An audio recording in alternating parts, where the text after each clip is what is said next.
Hi, I'm Jamie Curry.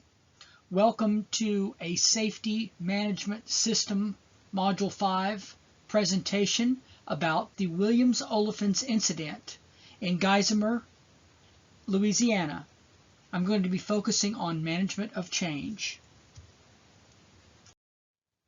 This incident took place June 13th of 2013. It was a BLEV accident, and that is where the boiling point caused an explosion. It reached a vapor pressure, and the explosion took place. This disastrous event took the lives of 2 workers and injured 167 employees. This explosion took place when a reboiler tank caught on fire. The Williams plant produces ethylene and propylene for the petrochemical industry, which is used in a wide range of plastics, and they also use it for antifreeze. The Chemical Safety Board cited, I think, up to 7 deficiencies pertaining to the SIMS elements, and we're going to only focus on MOC, or management of change.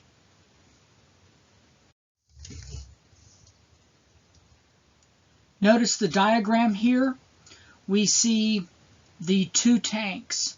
This design goes back to 1967, where it had 2 tanks that worked simultaneously. They redesigned it because of the lengthy shutdowns that had to occur when the tank fouled up.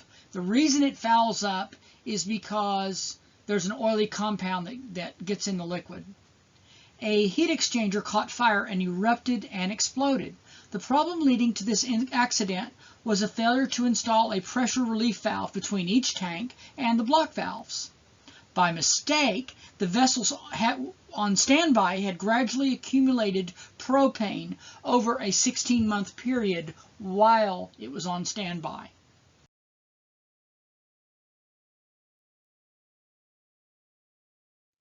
The original design at the plant featured 2 heat exchangers operating simultaneously, but this was a problem because the process had to be shut down to clean the fouled tanks for an extended period.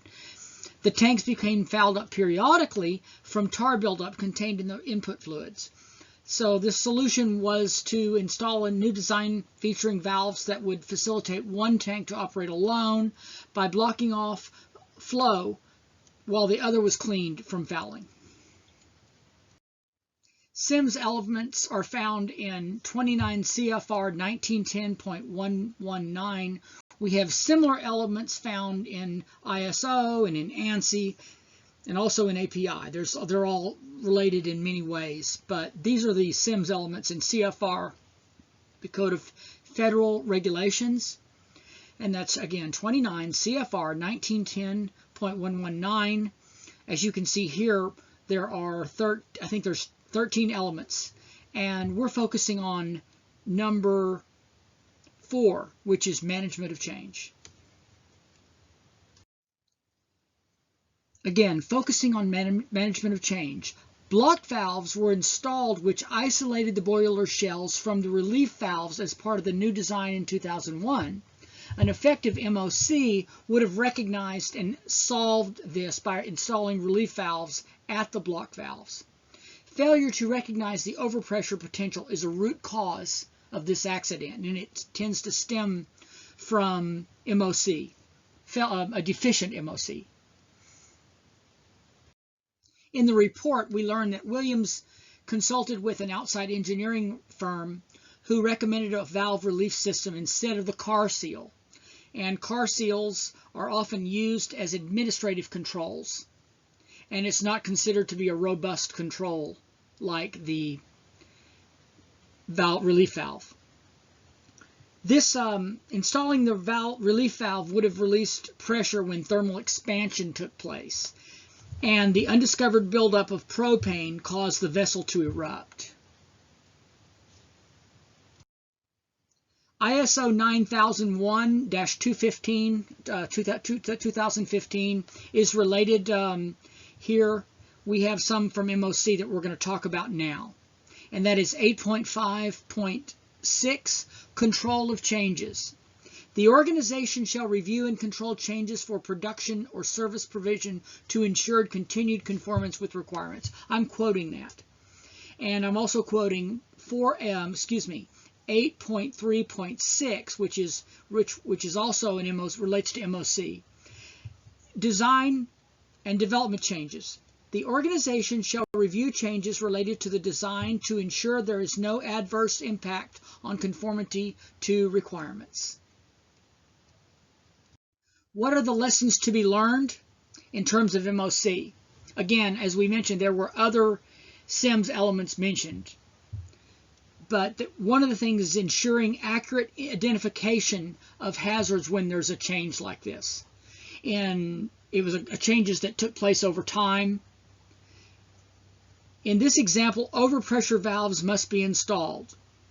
Don't rely solely on documentation because it can be errant. And that was what happened here. There was some incorrect documentation, and they should have gone out and verified and confirmed that there had been modifications.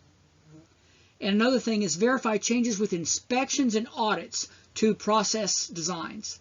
Another thing is look for omitted items on checklists and perform inspections. And finally, satisfy all action items implementations, especially when design changes take place.